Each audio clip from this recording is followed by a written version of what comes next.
the Bill 111 related to India except Union territories, the territory of India except Union territories, and 113 to Union territories. And what this bill said and stipulates, which has now been referred to the Joint Parliamentary Committee, that if there is a minister at the center or the Prime Minister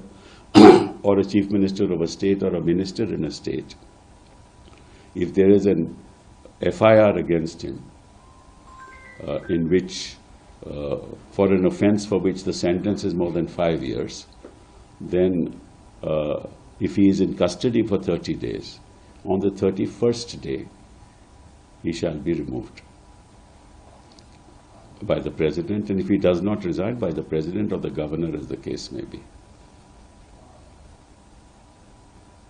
So it seems that the intent of the bill is to target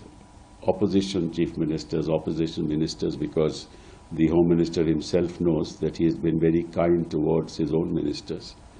and he's been very kind towards the ministers in which the BJP is ruling in the various states that they are ruling, because he has a gentle eye towards them, a sense of generosity that they can do no wrong, while every chief minister of every opposition state can do wrong, and they will be languishing in jail for months, as Kejriwal did, as Manish Sisodia did, as Jain did, as Hemant Soren did, and many others did. So मतलब 30 दिन आप हिरासत में रहोगे कि 31 दिन में आपको इस्तीफा देना पड़ेगा. You will have to resign on the 31st day, and if you don't, you will be thrown out.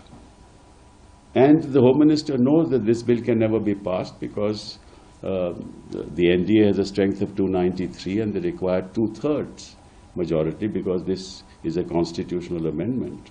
bill. It requires 2/3 majority, which is 363. So they know that they can't pass this bill. But they are destroying the very fundamental premises of our Constitution.